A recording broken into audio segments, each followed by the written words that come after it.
João cumpriu uma tarefa histórica, num momento de luta. E o João Carlos é uma espécie assim, de síntese de tudo isso, né?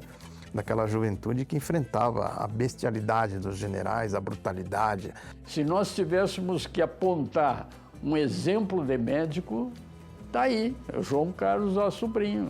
Era considerado um herói da medicina, porque tudo era ele que resolvia. A gente precisa desses registros históricos, desse resgate, dessa investigação, desse testemunho, não é? E contado a partir da ótica de um herói, né, do povo brasileiro. E resgatar o que ele tinha de mais rico, a nobreza humana que o Dr. Juca representava. Ele foi precursor de um sistema público de saúde. Ele fazia milagres com os pessoal doentes, dando vacina. Ele criou até uma vacina. Geralmente os médicos gostam muito de dinheiro, mas o Dr. João Carlos gostava de amizade com qualquer um. Ele gostava de nos explicar sobre o mundo, sobre as estrelas, sobre os animais, sobre tudo, né? Porque o Juca era um cara alegre, era um cara bom de papo, era um cara que gostava de brincar. Ele era uma pessoa que era fácil de gostar. Simplesmente, de repente, ele disse que ia ter que ir embora. Fizeram uma reunião e pediram que ele não fosse embora, porque ele ia fazer muita falta. Foi tudo de bom, doutor João Carlos, aqui. Só deixou lembrança boa. Um dia vocês vão saber porque foi-me embora. Saber o motivo. E assim ele fez.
superando as dificuldades, enxergando oportunidades e o tradicional espírito empreendedor dos germânicos, Ildefonso Haas, de ofício sapateiro, envida esforços para consolidar uma fábrica artesanal de botas e calçados.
Cuida bem deste teu filho, porque ele é especial.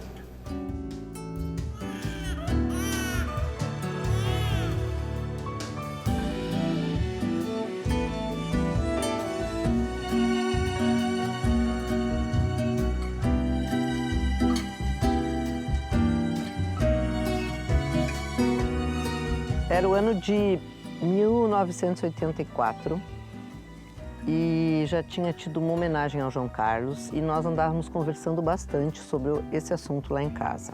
Eu, meu pai, minha mãe. E eu fui pedir procuração para meu pai para fazer as buscas, né, oficialmente perante o Ministério da Justiça, a União, porque eles já estavam velhinhos.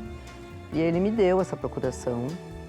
Mas nesse momento ele me contou uma história que até então era desconhecida, acho que de todos os meus irmãos, da maioria da família, né? E nós estávamos à beira do fogão a lenha, tomando chimarrão, e ele me contou que quando o João Carlos nasceu, na noite de 24 de junho, que é a noite mais fria aqui do Rio Grande do Sul, né? Era de madrugada, o João Carlos nasceu por volta de 2h30 da madrugada. O meu pai estava em casa, porque a gente nascia em casa, né? E a minha mãe recém tinha tido o parto, né? E meu pai sentiu um aperto no coração, assim, fez ele ir até a janela. E a janela aberta pela vidraça, ele teve uma visão que era Nossa Senhora. E isso tocou profundamente meu pai, porque era uma pessoa católica, minha mãe e meu pai, né? E ele primeiro se assustou um pouco, achando que o João Carlos poderia ir para um caminho, né, não muito bom, e ficou atento aos passos do João Carlos, mas guardou isso no coração. E é bem emocionante assim lembrar disso, de que quando meu pai me contou isso, ele estava extremamente emocionado, e eu sei que isso custou muito para sair do coração dele, essa história, e me contar. Né? Então, eu também passei até a entender melhor a trajetória do João Carlos por meio desse relato que ele me fez.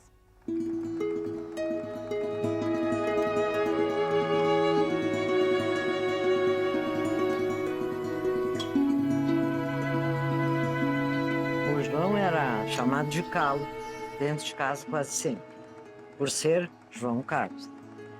Ele era uma criança assim meio quieta, e quando jogava as peladinhas de futebol ali perto de casa, ele se machucava muito e era chorão. Outra coisa, a gente foi morar num lugar que era meio descampado, então tinha bicho de pé, não sei em outros lugares do Brasil como se chama isso. E ele pegava bicho de pé, a mãe ia tirar, ele fazia um escândalo, uma berraçada, lendas, lendas. Mas ele era um guri quieto, calmo, e não fez a primeira série. Porque o Beto, que é 1 ano e 9 meses mais velho que ele, teve sarampo, chorou que não ia mais pro colégio. Não vou. Daí a mãe disse, como que não vai pro colégio, né? Ah, se o Carlos for, eu vou. Aí mandaram o João para a escola dos maristas, ele não tinha nem 6 anos. Daí o marista lá deu para ele um caderno e um lápis.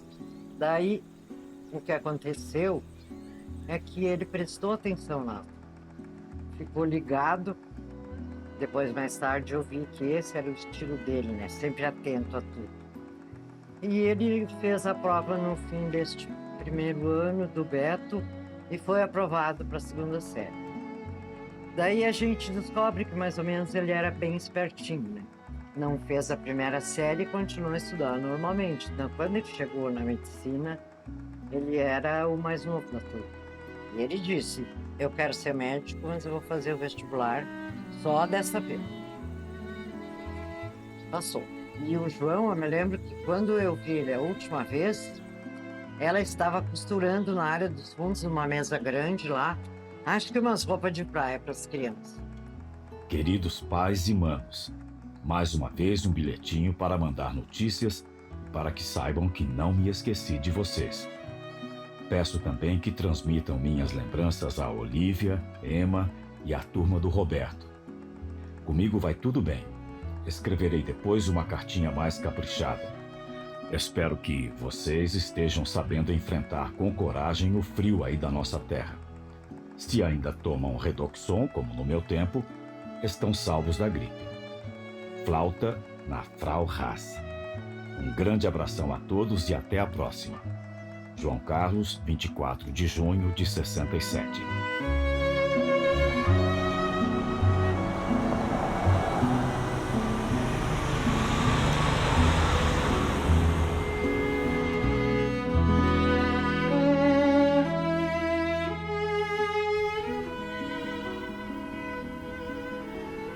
Foi embora tão novo e já tinha tanta coisa na vida dele, né? Um legado assim enorme. Falavam muito, o João com 5 anos escreve o nome dele e ninguém ensinou.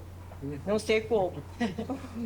Eu acho assim que a nossa família, por um lado, ela tinha alguma coisa assim de dureza, digamos assim, da imigração alemã, que a gente não era muito de expressar os sentimentos, né? A gente muitas vezes chorou sozinho, cada um na sua cama de noite pelo João. Mas isso, de uma certa forma, ajudou eles a se manterem nessa situação. Porque às vezes tem famílias que perdem um filho e aí os pais ficam tão perdidos que estragam todos os outros. E eles não. Isso eu acho assim agora, eu entendo como eles conseguiram manter a família, a educação de todos os filhos, apesar do sofrimento imenso que eles tiveram, né? Mas eles não desistiram dos outros filhos, apesar desse sofrimento grande.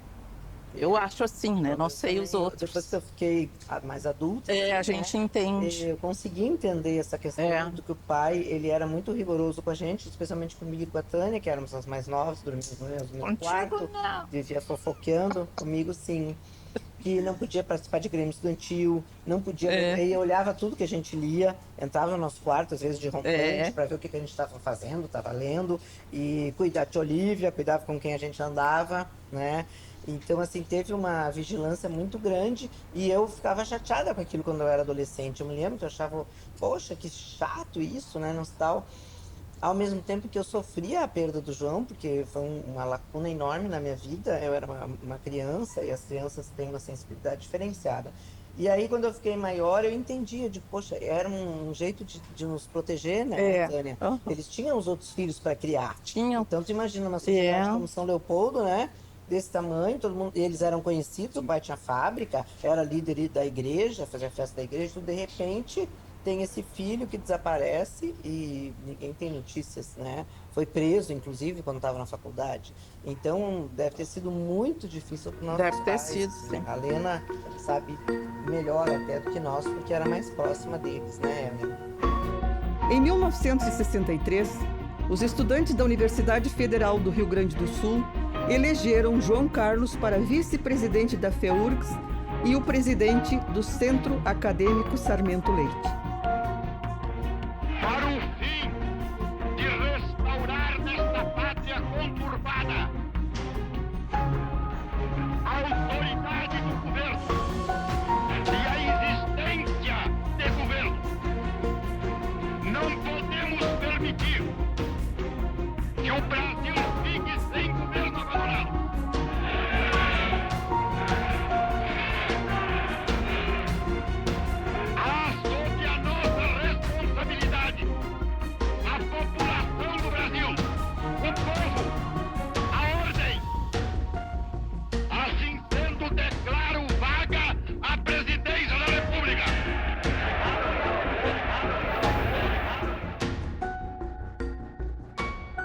Nós chegamos aqui nesse prédio, estava o João Carlos, que era o presidente do Centro Acadêmico Sarmento Leite, mas, além disso, ele era uma figura muito carismática, muito respeitada.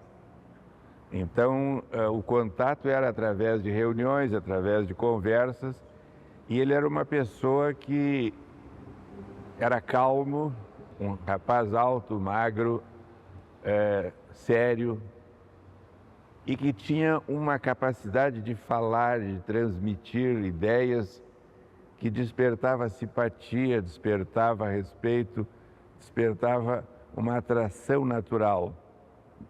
Eu diria assim, ele era um líder natural. Havia uma divisão de pessoas que eram a favor do golpe, de pessoas que eram contra, mas o que me chamava a atenção, mesmo dos que eram contra, era o respeito que eles tinham pelo João Carlos. Eles se referiam a ele porque ele era um aluno muito dedicado, ele era uma pessoa bem educada, ele era uma pessoa, vamos dizer assim, digamos, de fino trato, ele era uma pessoa que era fácil de gostar. Então, era interessante observar, os ânimos ficaram muito acirrados. Depois, ao longo dos anos do curso, houve confrontos, houve choques, houve disputas no centro acadêmico e nas turmas, mas essa atitude geral em relação a ele chamava atenção. Ele era uma pessoa benquista. Eu me emociono de estar aqui nesse lugar, inclusive, e com o Raul e com o Adalberto, porque o João era do nosso partido. O João cumpriu uma tarefa histórica, num momento de luta revolucionária mesmo, de luta do povo brasileiro pelas liberdades democráticas. Então, estar aqui nessa faculdade, onde o João e tantos outros, né? Tinha muita gente, tinha mulheres, companheiras também, que atuavam muito, né? O João era uma suavidade, eu acho que é assim que tem que lembrar. Ele era educado, ele era suave, ele nos respeitava, ele chegava quietinho, ele tinha aquele jeito quieto de chegar. E a gente, naturalmente, a turma do sexta série, eu já me levantava para atendê-los. Eu sabia o nome deles tudo de cor, né? Sempre que tratava, na primeira série, depois na sexta série. E ele tinha uma delicadeza, uma suavidade, ele tinha uma visão, a gente enxergava nele uma visão de mundo diferenciada. Ele fez medicina para fazer o que ele fez. Ele foi precursor de um sistema público de saúde. Quando a gente fala nessas pessoas e naquela época, a gente recorda a capacidade de luta que tinham os estudantes naquela época. Eram comandados principalmente pela União Nacional dos Estudantes, mas em todo o Brasil os estudantes tinham posições muito progressistas. Trabalhávamos bastante como estudantes nas enfermarias, tal, tínhamos presença, não é? Os nossos professores nos admiravam. É muito interessante, né? Tinha um professor que dizia assim, mas incrível, eu não posso saber como é que o Bruno é comunista. A mesma coisa diziam do João Carlos Zas, né? O João Carlos Zas se destacou como um estudante de medicina exemplar, como médico também, depois um médico exemplar. Se nós tivéssemos que apontar um exemplo de médico, está aí, é o João Carlos Zas Sobrinho, que dedicou a sua vida às demais pessoas com as quais ele conviveu e que tratou. Todo mundo sabe disso. Logo após o golpe de 1964, João Carlos foi preso sob a acusação de esquerdista. Quando eu fiquei sabendo lá na faculdade que ele estava preso, eu fiquei apavorada e cacei o pai e levei lá para a horta, nos fundos. Eu disse, pai, tem uma bomba aí, porque para a mãe eu não tive coragem de falar já na hora.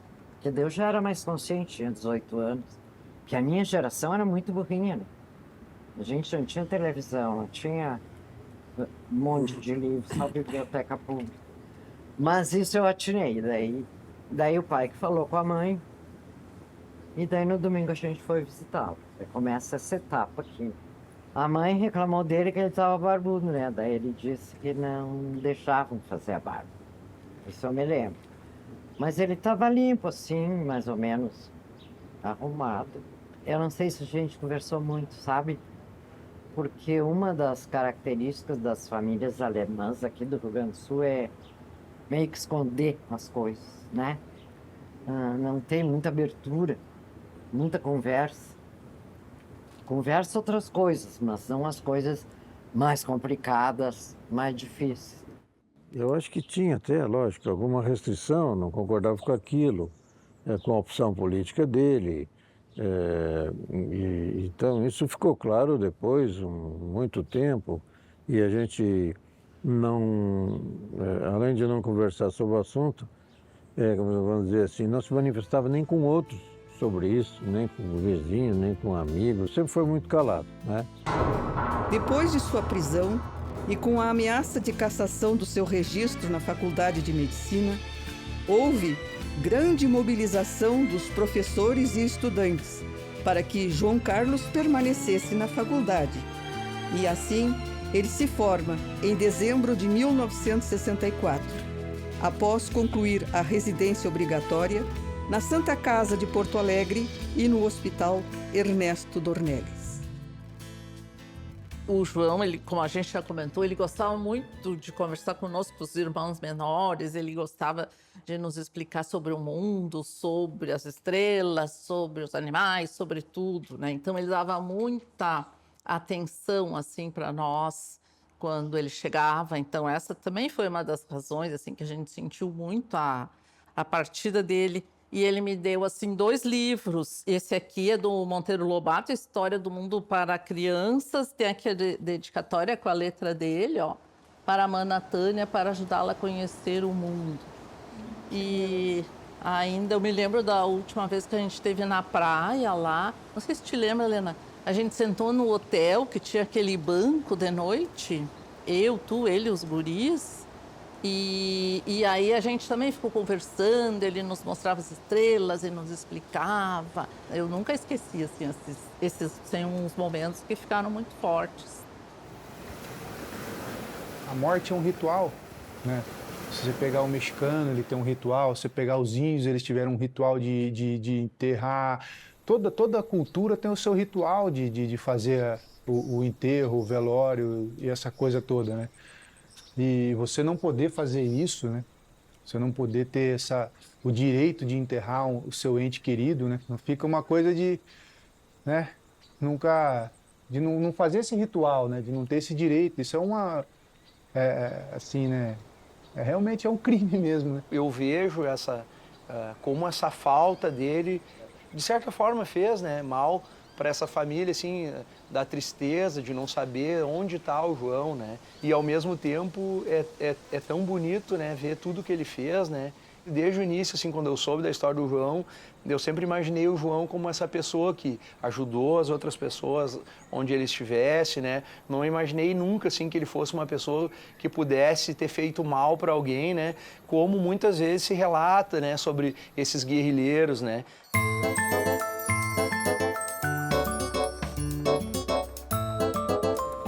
Mãe, eu vou buscar o João.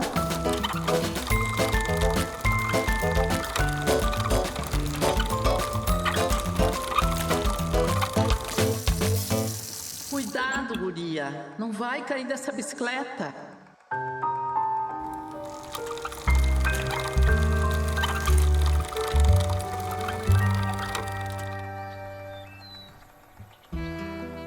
João não veio. Sônia Maria Haas, Avenida João Correia, 887, São Leopoldo, Rio Grande do Sul. Feliz aniversário. João Carlos, maio de 66. De repente sumiu, sem deixar um sinal, um perfume de si.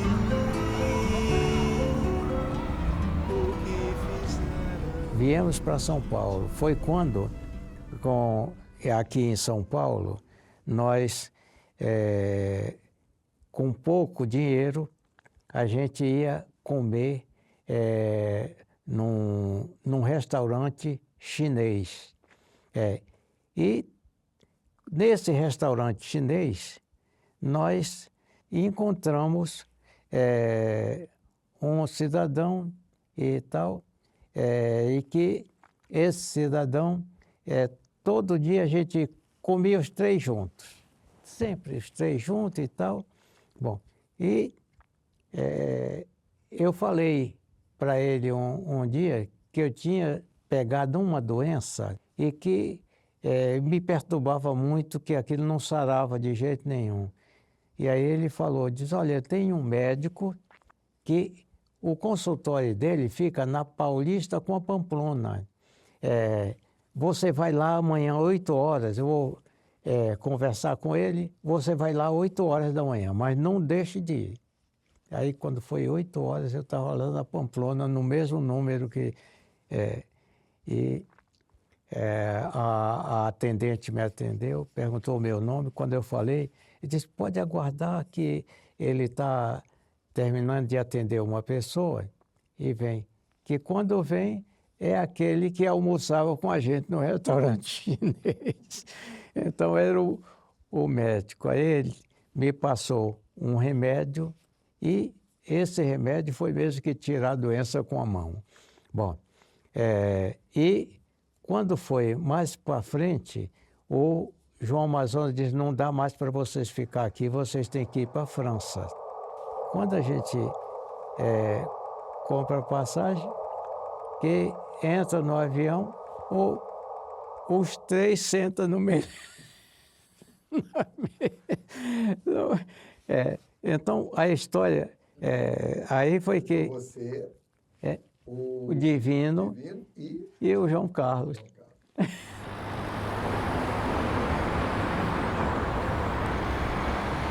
Os guerrilheiros estavam mais preparados pelas condições de vida, de treinamento, estavam mais preparados para morrer do que para matar. Porque a ideia da guerrilha não era basicamente o conflito militar. A ideia da guerrilha era sobreviver na selva, construir uma área libertada, a partir daí construindo base de apoio no campo.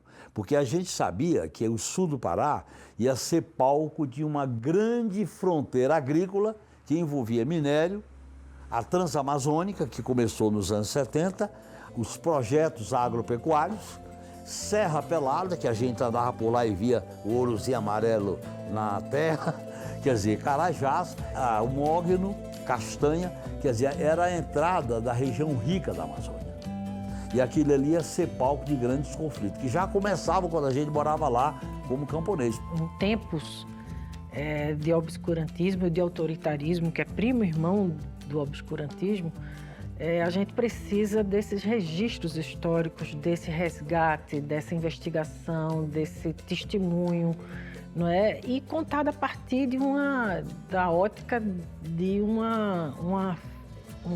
herói, né, do povo brasileiro, que revelou a sua dimensão humana, né? Uma das coisas que sempre me moveram para ser militante do partido foi exatamente essas histórias de pessoas que deram a sua vida, né? Arriscaram a sua vida por uma causa. Não existe nada mais humano, não é? Nobre do que isso. Ainda mais quando se trata de jovens, né? E então, o caso de João Carlos é esses casos desses brasileiros e brasileiras que de uma vida promissora, como você bem disse, né, de um aluno brilhante da Faculdade de Medicina da Federal do Rio Grande do Sul, que foi eleito presidente do seu Diretório Central de Estudantes, pela atitude política de resistência foi cassado, depois conseguiu voltar para poder terminar, não é, o seu curso, e não fez diferente quando teve que ir para um tipo de resistência no Porto Franco, demonstrando a generosidade, demonstrando um desprendimento humano, e fez do seu talento, da sua vocação, um apoio objetivo e se ligar ao povo, né, dessa maneira. E também depois não teve dúvidas quando a missão do partido era ir mais para o fronte, né? E exatamente pela generosidade ele virou uma figura amada, né? E isso fazia com que ele tivesse uma confiança do povo, né? E se ligasse ao povo e pudesse, em função dessa confiança, liderar. De maneira, já que era uma atividade de resistência e clandestina.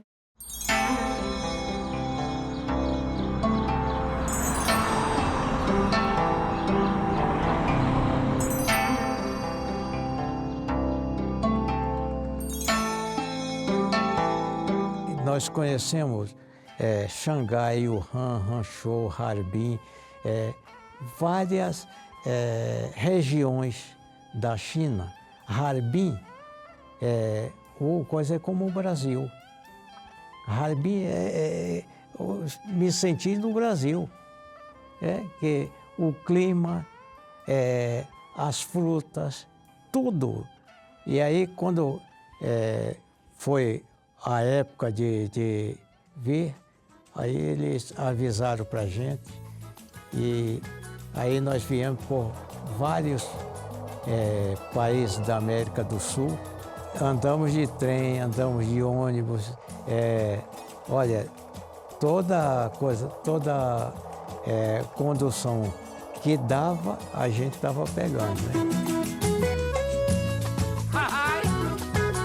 Ei, Brasil, só quebrando o coco.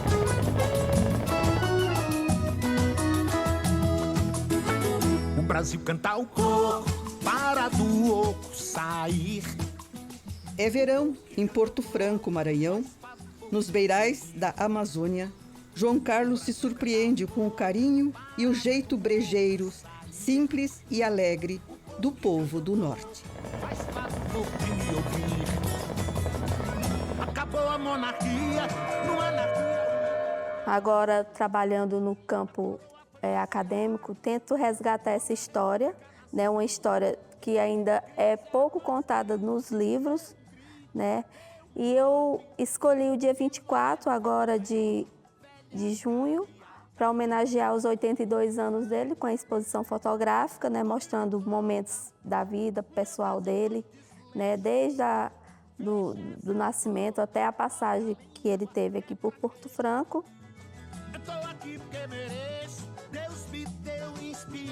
Nessa época, a nossa turma do Dorione, que a gente sempre fala, 16, 17, 18 anos mais velhos e tal, né? Então chega um cara formado, era muito difícil, escola, muito difícil, muito mais ainda a universidade, né?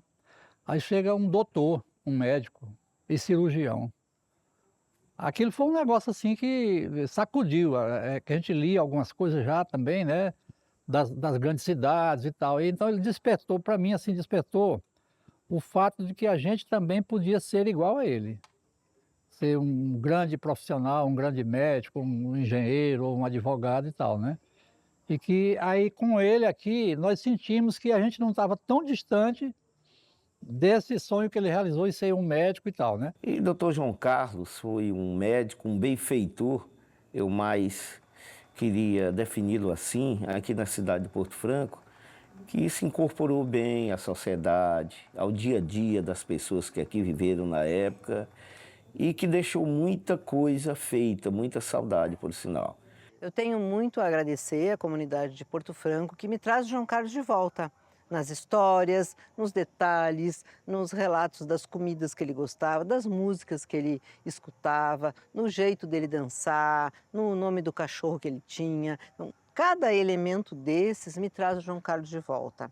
E por meio desta viagem, a gente vai levar o João Carlos para outras pessoas poderem conhecer a trajetória dele e saberem o que significou essa passagem dele por aqui, né? E essa missão que ele teve para cumprir aqui nessa região. Filho e Espírito Santo. Amém. Ele era compadre da minha mãe. Ele pegou o Hernani, que é o afilhado dele, e a minha mãe deu para ele ser padrinho do Hernani.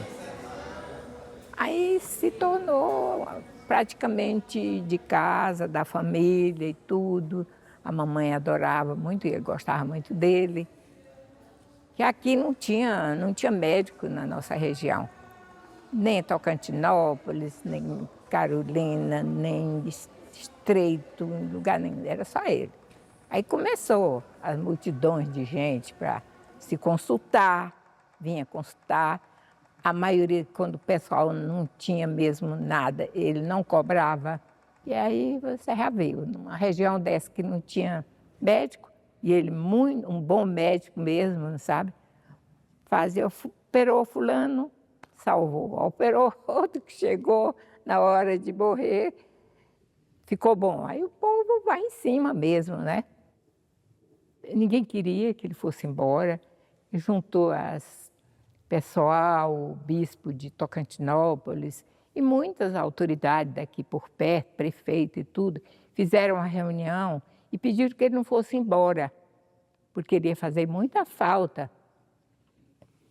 E ele, acredito que ele, não sei se ele disse alguma coisa, eu só sei que ele disse que ia embora. Quando a minha mãe ficou sabendo que ele ia embora, compadre, você vai embora, minha filha está na hora de ganhar neném.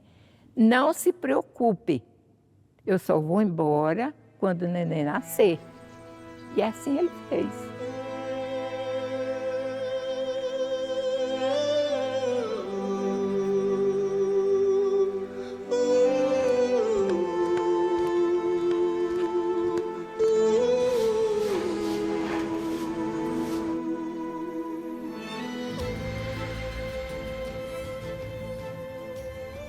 O ex-prefeito Lorival, que era o prefeito nessa época, ele não tinha onde pôr a clínica dele, né?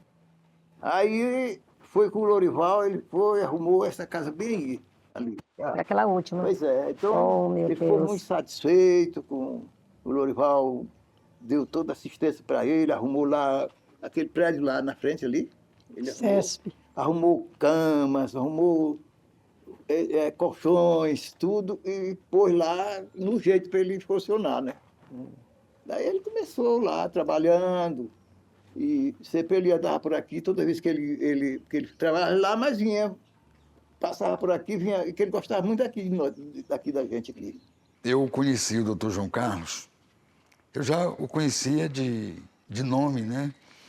Que sabia que era um médico muito bom, que tinha chegado em Porto Franco, que estava salvando vida, era assim como era considerado um herói da medicina, que tudo era ele que resolvia. E um dia, numa festa lá, eu o conheci pessoalmente, em Porto Franco. A gente costumava ir de Tocantinópolis para as festas em Porto Franco. Aí, quando eu falei que trabalhava na SEM, na campanha de erradicação de malária, aí ele me...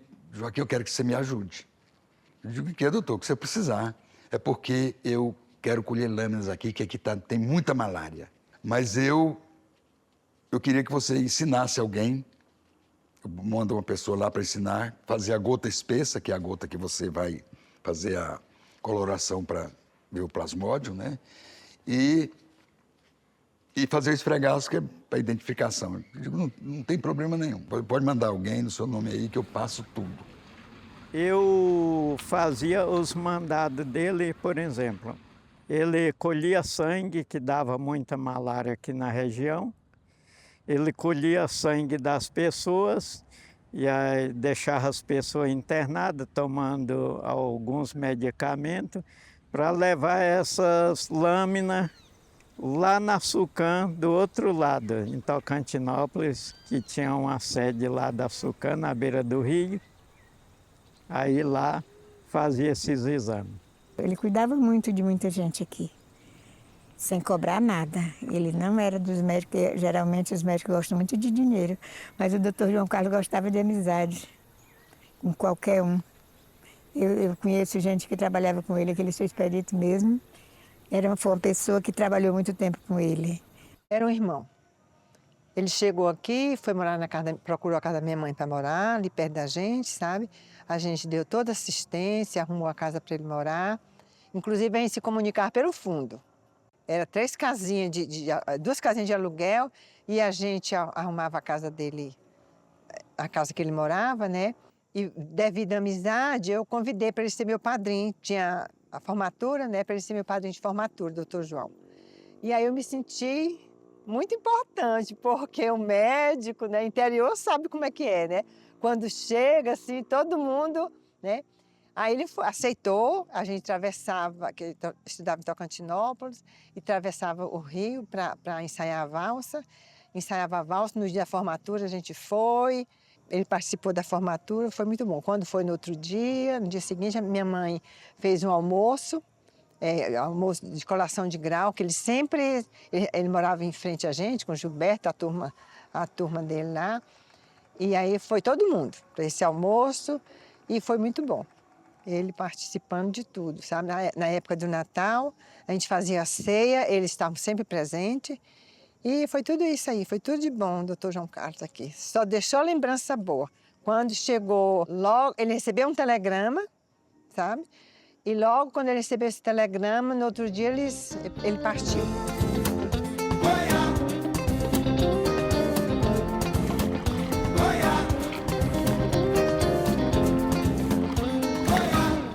Numa sementinha, em uma caixinha, um menino guardou seus segredos, toda a riqueza e toda a memória, a nascente de um amor primeiro. Vi um papagaio molhando seu bico e 2 fios d'água correndo em suas asas. Índio, tupã, caboclo, negro, ribeirinho, guarda um segredo de um Tocantins. O padrinho Epaminondas, eu chamava ele padrinho, né, meu sogro, ele tinha as ideias dele, fazia as reuniões, ele inclusive era um dos cabeças da história, era isso. E alguns aqui, não sei quem foi, denunciou que ele era comunista, que ele era subversivo. E aí eles mostraram o doutor João Carlos e muitos outros, mas o doutor João Carlos, quando soube da história, ele foi embora daqui, fizeram reuniões para que ele ficasse e tal, mas ele já estava sabendo de tudo, então ele foi embora, eu não sei para onde também naquela época, eu não morava aqui, eu morava no interior, no dia da reunião aqui eu não estava, né? A saída do doutor João Carlos foi o seguinte, eu nem sabia, que ele não me falou nada. Simplesmente, de repente, ele disse que ia ter que ir embora. E aí, essa notícia se espalhou na cidade.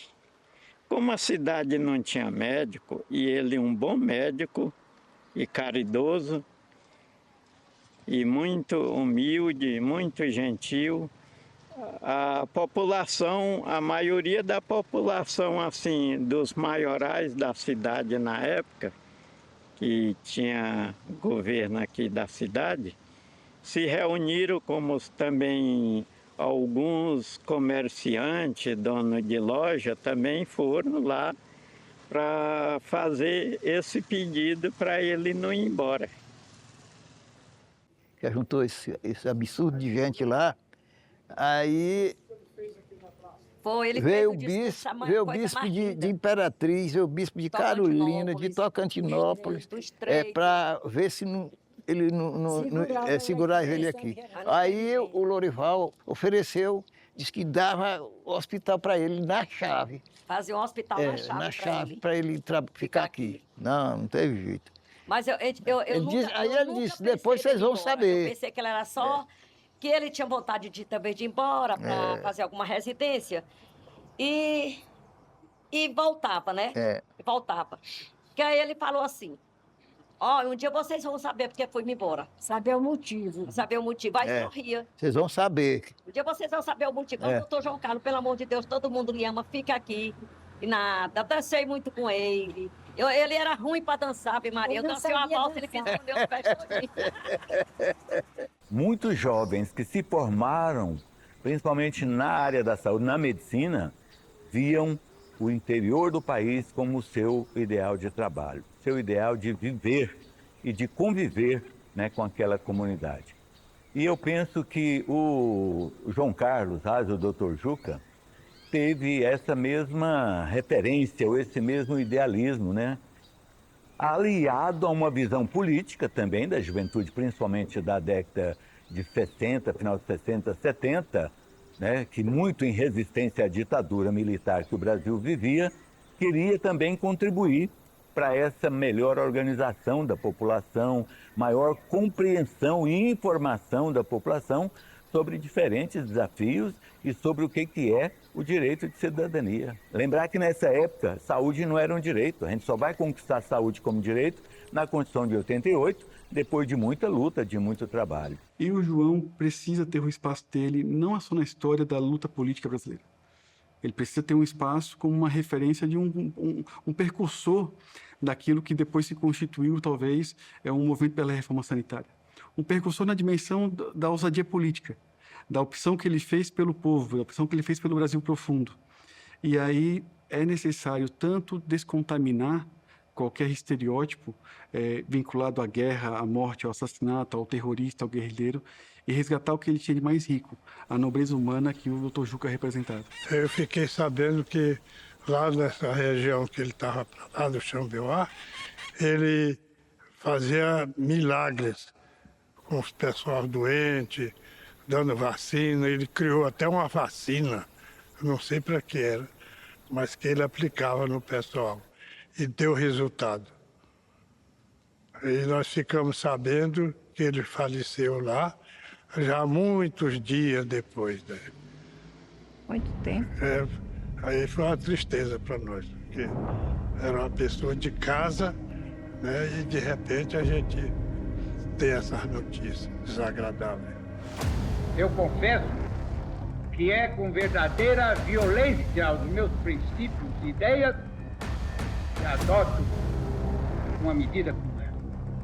Mas adoto porque estou convencido que é do interesse do país, é do interesse nacional que ponhamos um basta à contra-revolução.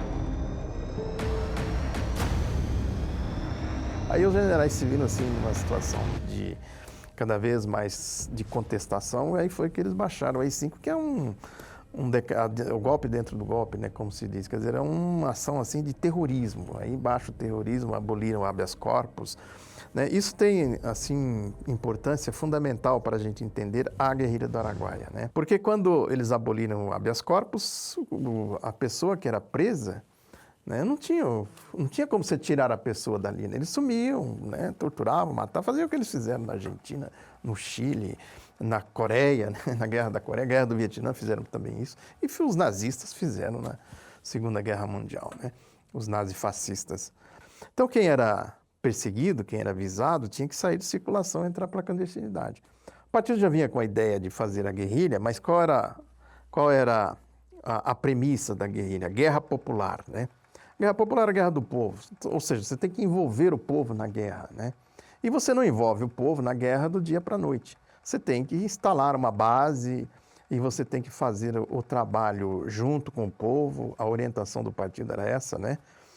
Viver como povo, respeitar a cultura do povo, fazer como o povo faz e respeitar, sobretudo, né, as questões humanas, os direitos humanos, os direitos fundamentais, o direito da pessoa.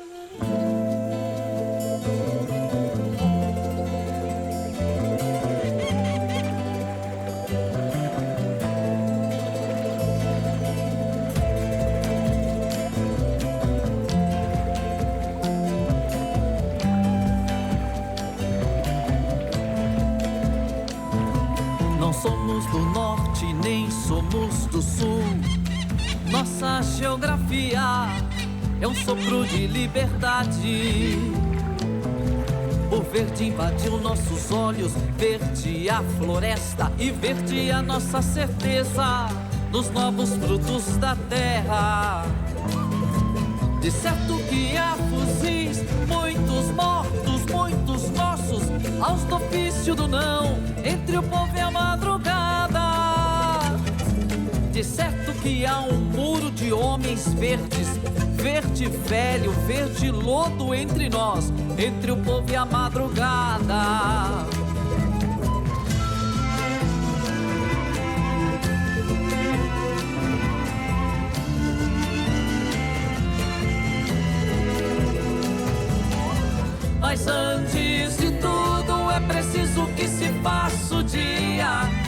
se as nossas águas, nosso fogo vão dar no dia, que noite nos deterá.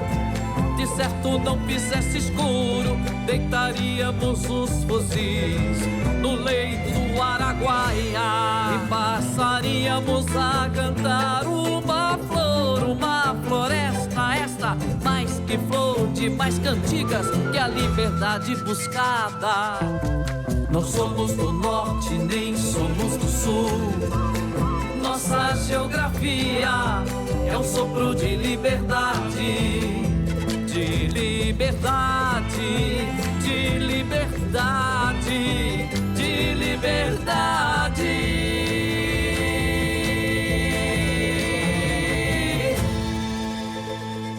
A partir de 68, quando foi editado o AI-5, eu entrei na clandestinidade e vim morar em São Paulo. Eu fiquei aqui 1 ano e meio clandestino. Da clandestinidade de São Paulo, em julho de 70, eu fui deslocado para o Araguaia, sem saber que ia para lá. Eu saí daqui, fui para Campinas, Campinas para Anápolis, Anápolis para Imperatriz, e de Imperatriz eu desci o Tocantins e subi o Araguaia e cheguei lá na região do sul do Pará, onde estava lá o Oswaldão, o José Humberto Bronca e o João Amazonas.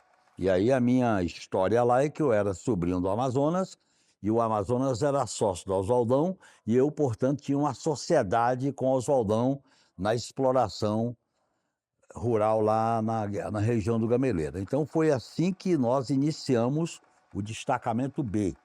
E foi lá que eu vivi 2 anos, praticamente, fazendo a preparação e o treinamento. E foi lá, nessa casa, onde eu morava, na Gameleira, junto com o Oswaldão e com o José Humberto Bronca. O Oswaldão era o comandante do destacamento e o José Humberto Bronca era o vice-comandante. E foi nesse lugar que eu estabeleci a convivência, o relacionamento com o Juca. No Araguaia, eu não sabia fazer nada, né? Tinha noções de enfermagem. Aí começam a aparecer os doentes. E eu, com o meu cursinho incompleto de enfermagem, porque aí disseram que eu era bula, que bula é quem sabe ler bula de remédio. Lá não tinha médico, não tinha nada.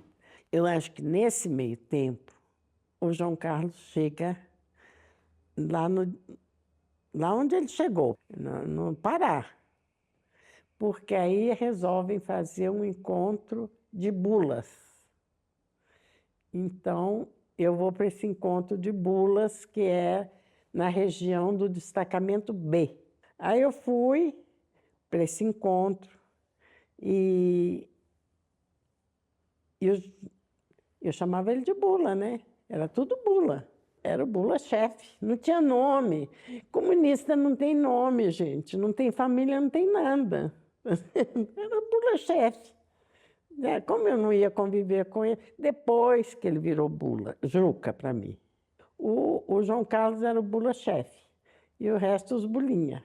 Na guerrilha, o comandante não é um ato formal de ser comandante. O comandante, ele comanda porque é a melhor pessoa para comandar. O comandante, ele tem vários atributos que ganha legitimidade, confiança, amizade, afeto, e tem uma autoridade que não é uma autoridade indicada, é uma autoridade construída por uma relação. E tinha 2 pessoas que me marcaram muito na guerrilha, nessa convivência política, militar e humana, que era o Oswaldão, que era o comandante do meu destacamento, e o Juca. O Juca, além de comandante militar, ele era um grande protetor. A imagem que a gente tinha dele era o protetor. Ele chegava lá, porque ele não morava na Gameleira, ele circulava na região inteira. Quando ele chegava lá, ele era o protetor. Era com ele que a gente ia relatar as experiências de cura, de malária, de injeção na veia, de mordida de cobra, de problemas físicos. Então, as 2 pessoas mais conhecidas até então lá eram o Oswaldão, né, e o Juca. A Dina só ficou conhecida depois que começaram as operações da guerra de guerrilha. E quando a gente se reunia, a gente conversava muito com o Juca, porque o Juca era um cara alegre, era um cara bom de papo, era um cara que gostava de brincar, quer dizer, a gente não tinha aquela imagem do comandante sisudo, do comandante fechado, pelo contrário, Eram pessoas que a gente brincava, cantava, contava história, porque cada um ali tinha uma história de onde tinha vindo.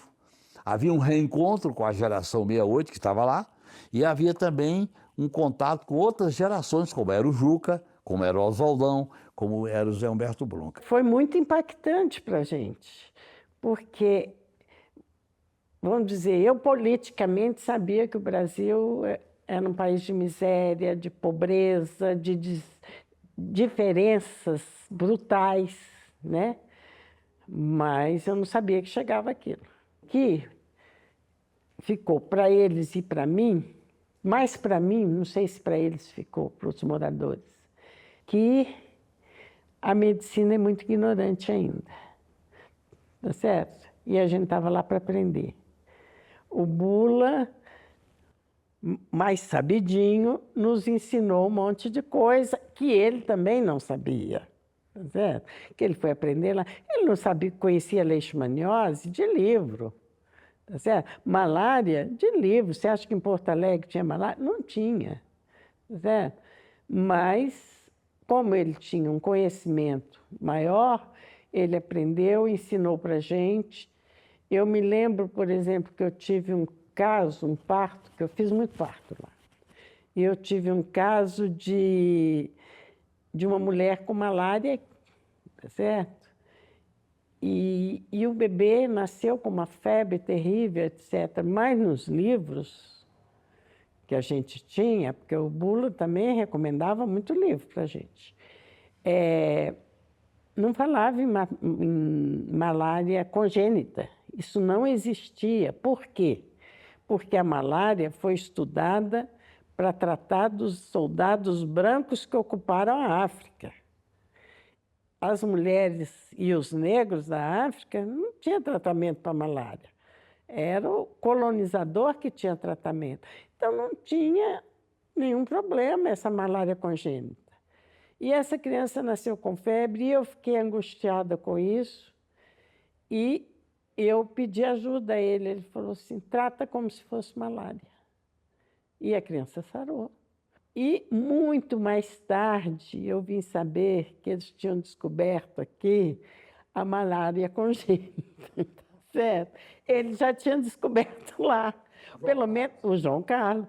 Pelo menos ele falou assim, vamos ver se é isso. E era. As forças guerrilheiras do Araguaia estão prontas a receber todo injustiçado e perseguido, todo revoltado e inconformado com a atual situação, desde que queiram empunhar armas para libertar o Brasil. Com as mais variadas formas de participação nessa luta patriótica, crescerá a união pela liberdade e pelos direitos do povo, aumentará sua influência e engrossará suas fileiras. Estou certo de que a grande maioria da população da região juntar-se-á à luta de todo o povo brasileiro por um governo realmente democrático e popular, por um país livre e próspero.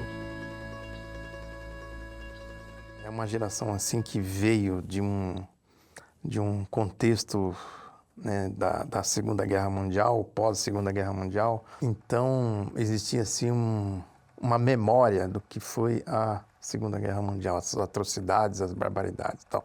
Essa juventude que teve a oportunidade de frequentar as universidades, que teve a oportunidade de frequentar o debate político, o debate ideológico, o debate cultural, essas pessoas, elas foram formadas com esse sentimento humanista, né? Então, o Dr. Juca, o João Carlos, tinha muito disso, quer dizer, ele era uma dessas personagens aí da história, né, naquele período ali, moldada por esse sentimento.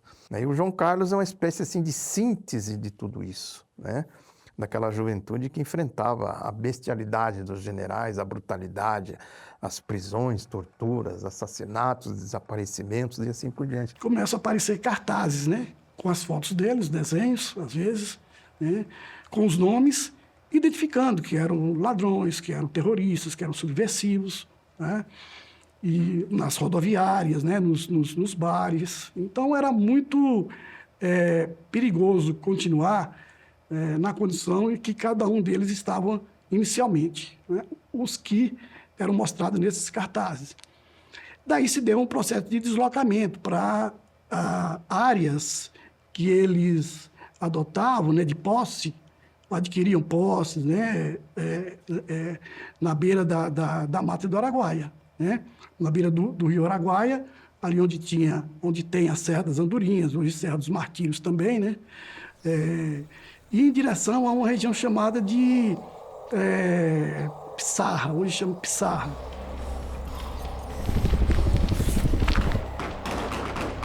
Tiveram duas perdas logo no começo da guerrilha, que é o Dr. Juca e o André Grabois, né, que era o comandante do destacamento lá.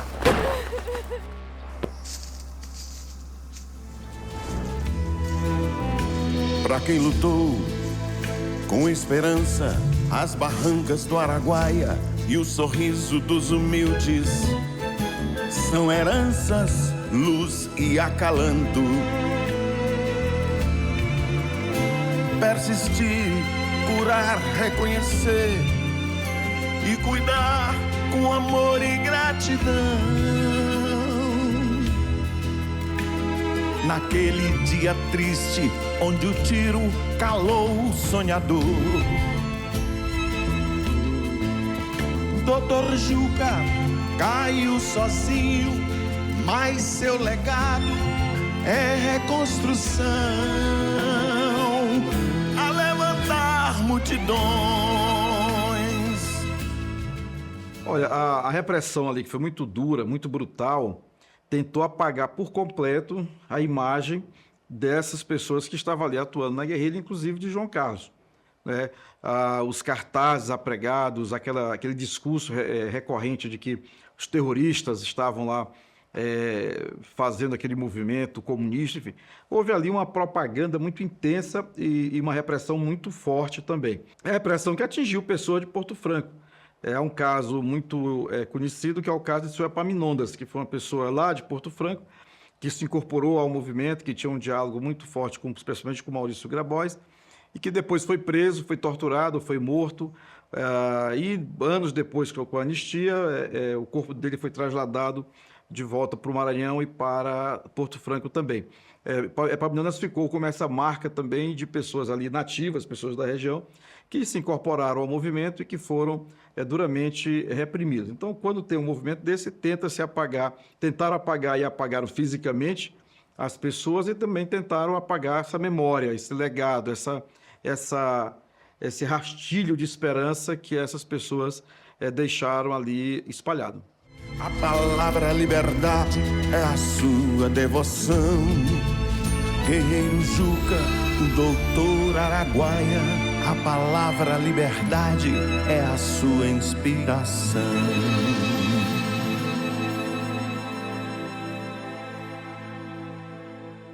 Nós fomos para um barzinho beira do rio, né?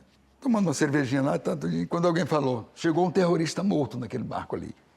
Eles estavam lá, estava gente lá, e nós corremos para lá, tal. Quando antes de nós chegar, eles já pegaram ele, com os pés amarrados com as mãos, meteram um pau, botou no ombro, ele com as tripas derramando por aqui assim. Eles levaram lá para um local lá que parecia uma delegacia, lá em cima no alto, perto de uma igreja lá. Aí nós corremos para lá, peguei o carro, fomos todos para lá. Chegamos lá, eles estavam no interrogatório, principalmente com os pessoais de hotéis, né? Porque eles estavam procurando, era o Paulão. Era muito procurado lá, o exército tinha vontade de botar a mão nele também. Aí pegava o cara, botava a mão no pescoço aqui, empurrava até em cima dele. Olha direito, rapaz. Esse não é o Paulo? Ele dizia, não, senhor, o Paulo se hospedou muito no meu hotel. Esse aí não é o Paulo, não. Ele não tem nada a ver com o Paulo. E foi aquele negócio todinho lá, e nós fomos saindo e tinha um senhor lá fora, né? Conversando com ele lá, ele disse, eu sei quem é, rapaz. Conheço ele demais, é o Juca. O Juca, ele anda nesse beiradão de canoa. Quem é Juca, gente? E eu, nesse inteirinho, olhava para a fisionomia dele. Estava muito pálido, muito deformado, magro. E eu olhava, gente, essa pessoa eu conheço, mas de onde? Eu imaginava que fosse o João Carlos estava lá. Eu conheço ele de algum lugar. Eu conheço essa pessoa de algum lugar. E foi indo. Passou. O Juca era o Juca morreu e tal. Foi o tempo que terminou, assim, deram mais uma abertura na ditadura e foram colocadas saiu na televisão, né? As pessoas que tinham sido mortas lá no Xambioá. Aí quando falou, doutor Juca, tal, que eu olhei a fisionomia, era aquele? Era ele que era o doutor João Carlos, gente. O Juca era o doutor João Carlos. Rapaz, eu tive assim até uma... Eu até me emociono quando eu falo nisso. Foi uma comoção tão grande. Nesse tempo eu estava em Miracema. Em 88.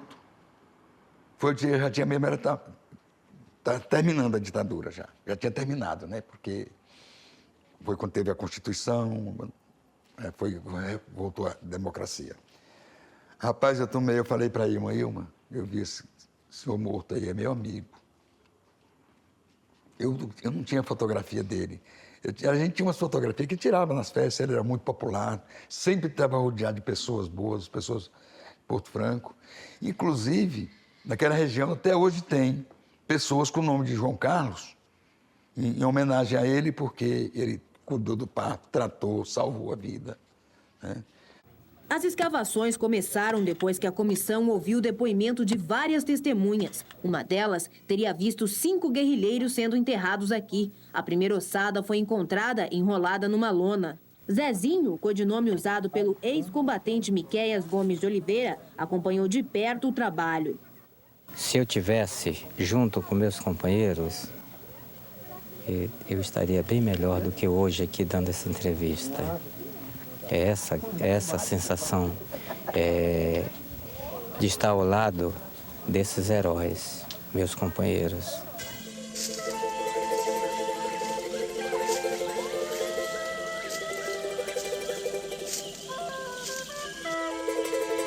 Fui assassinado.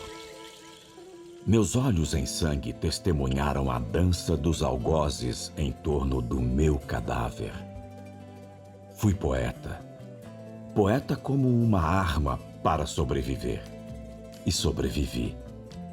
Porque sou o poeta dos mortos assassinados, dos eletrocutados, dos suicidas, dos enforcados e atropelados, dos que tentaram fugir. Poeta dos enlouquecidos. Poeta dos torturados, dos desaparecidos, dos atirados ao mar. Sou os olhos atentos sobre o crime.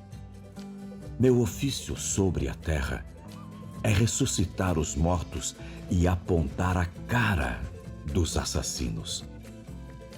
Venho falar pela boca de meus mortos. Sou poeta testemunha, poeta da geração de sonho e sangue.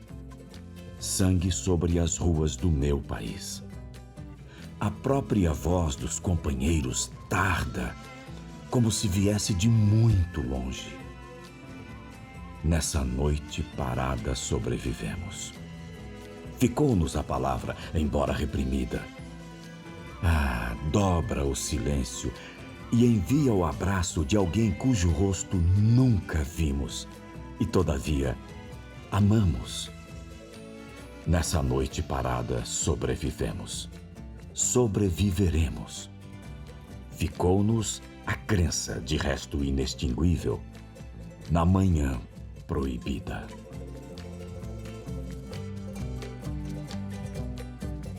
A primeira vez que eu vim nesse cemitério, ele não tinha uma demarcação, não tinha cerca. Era uma área limitada assim por algumas sepulturas, né? Isso foi em 87. Em 91 já tinha uma cerca.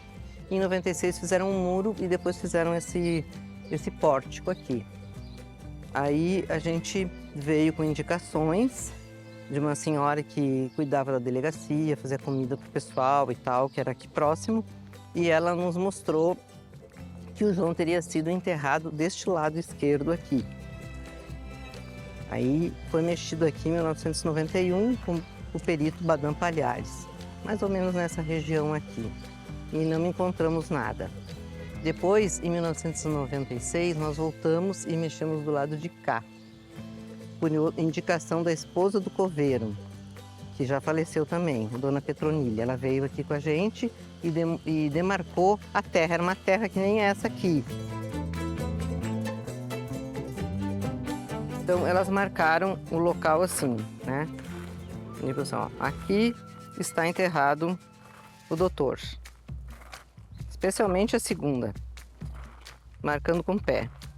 E assim a gente foi trabalhando. E dessa forma a gente achou Maria Lúcia Petit, um pouco mais adiante, e achou Bergson Gurjão. Não achou o João, mas aí é uma outra história que eu acho que a ossada do João foi retirada daqui na Operação Limpeza, que ocorreu mais tarde, depois da guerrilha, ou já foi retirado para jogar no rio, enfim, aconteceu alguma coisa.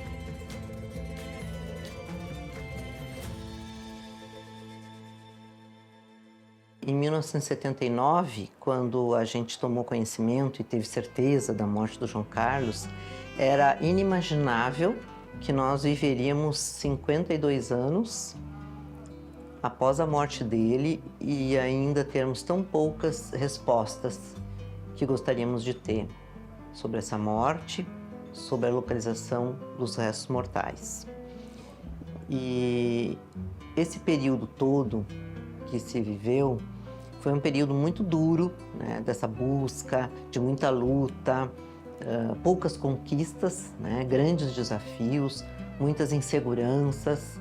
E hoje, fazendo esse caminho, né, que nós estamos fazendo para construir o documentário Doutor Araguaia, eu até me surpreendo de ver o quanto a gente teve resistência para seguir esse caminho, né? E quanto material se coletou, quanta história se escutou, né? E é uma colcha de retalhos que foi se tecendo ao longo desse tempo. E eu hoje chego em 2024, com 65 anos, né? E com a caminhada da minha vida que foi muito trilhada atrás da história do João Carlos, né? Então o João Carlos está em mim. Eu não tenho como querer separar as histórias, a minha história e a dele, elas são unidas. Uma experiência, assim, bastante rara, né? Eu acho que para qualquer pessoa essa.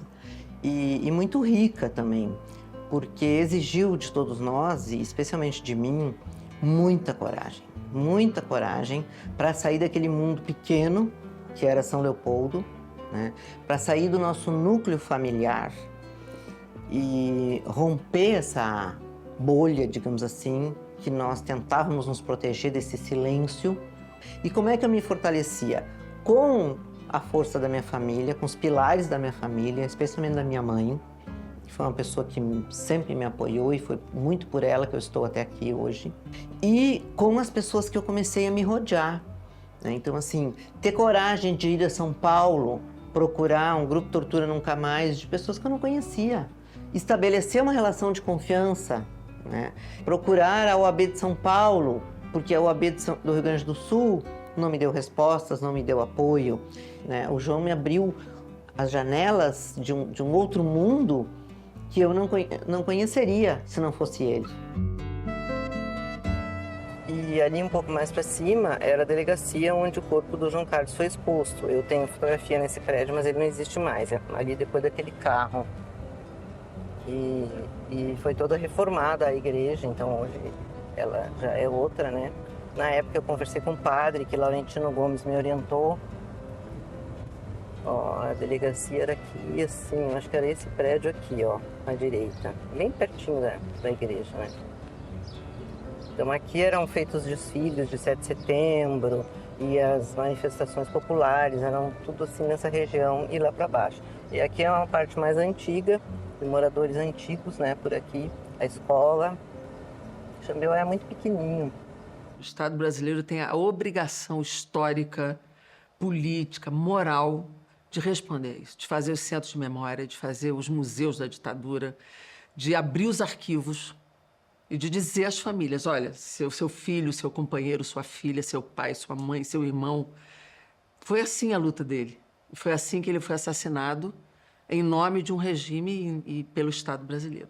O Estado tem a obrigação de fazer isso e para tirar o entorpecimento de algumas gerações que não entenderam isso e da geração atual que compra esses valores do autoritarismo e da ditadura e falam sem saber o que aconteceu, que barbaridade foi essa. Então, um documentário como esse entra nessa guerra cultural também.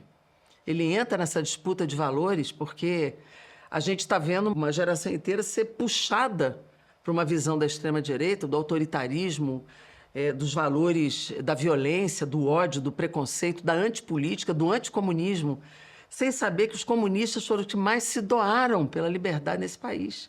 Olha, se a guerrilha tivesse tido êxito, a gente não seria um país desmatado, a gente não seria um país que o boi é privilegiado em relação ao humano, a gente não seria um país que matou 700 mil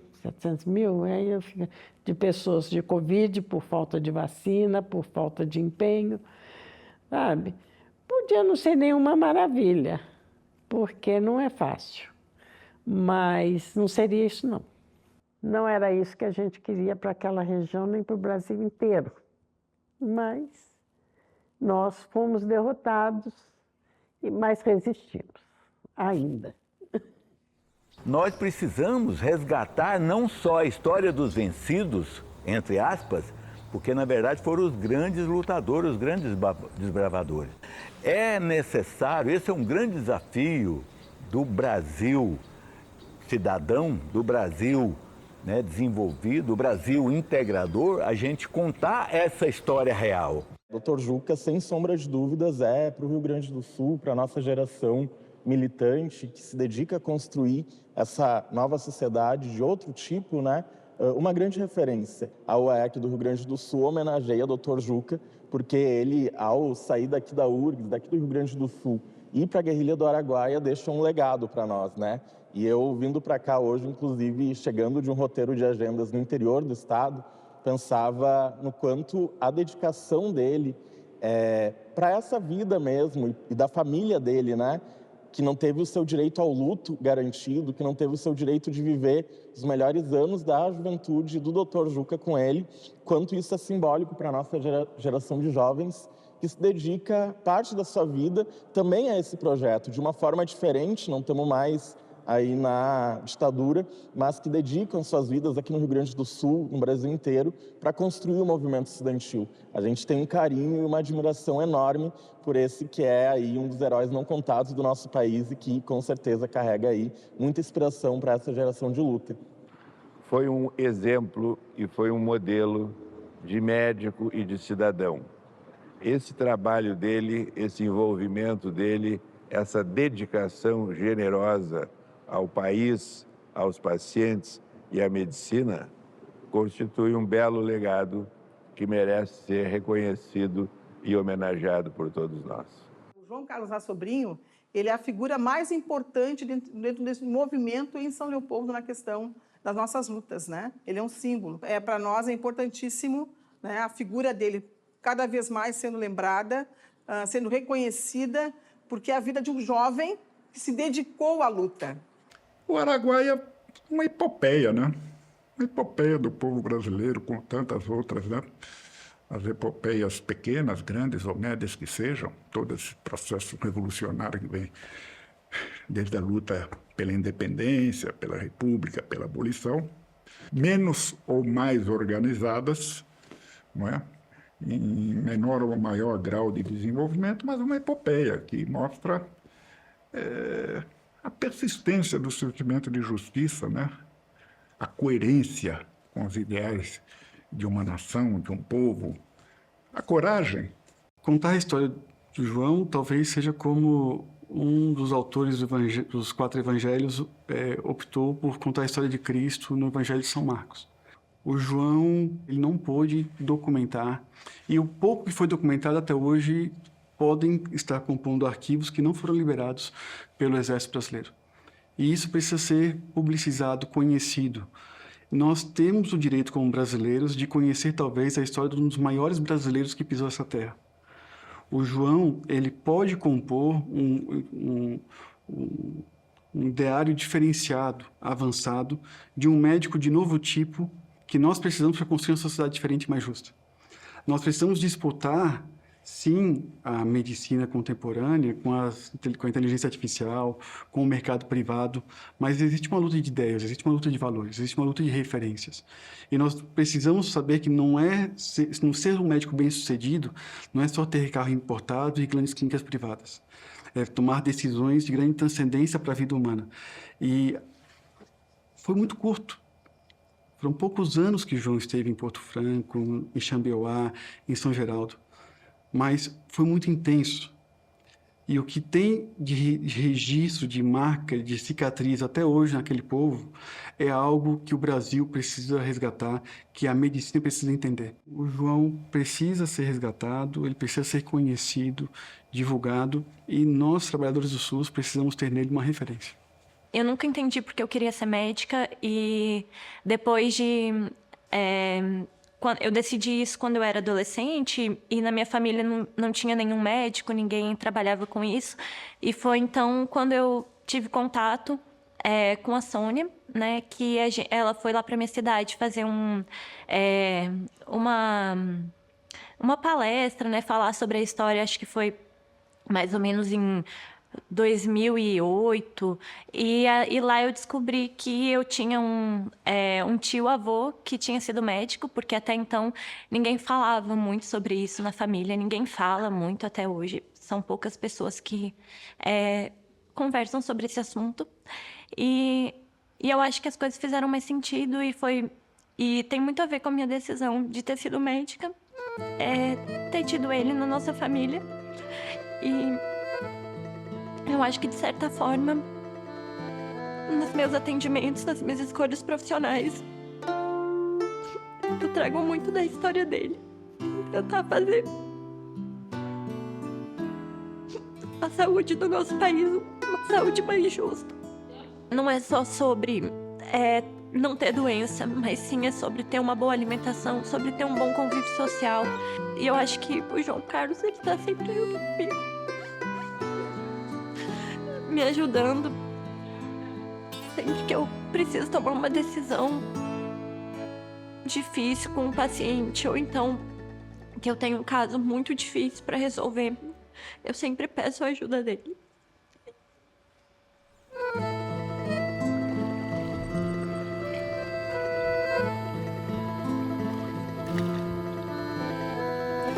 Uma beleza sem fim, meu rio corre assim, livre, leve, manso, trazendo saudade pra mim.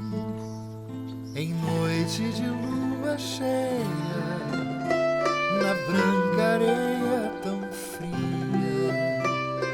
minha viola ponteia, acordando a noite vazia. Meu rio Araguaia, meu mar, meu céu, meu chão, leva o tempo, leva a saudade, mas deixa a minha canção. Meu rio Araguaia, meu mar, meu céu, meu chão, leva nas suas águas um pedaço do meu coração.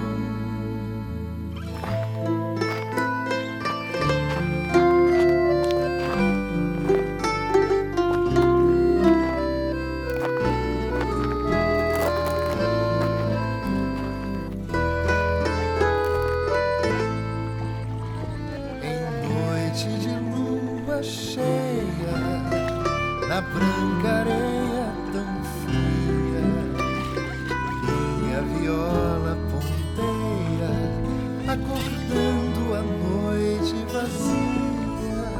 Meu rio Araguaia, meu mar, meu céu, meu chão, leva o tempo, leva a saudade, mas deixa a minha canção. Meu rio Araguaia, meu mar, meu céu, meu chão, leva nas suas águas um pedaço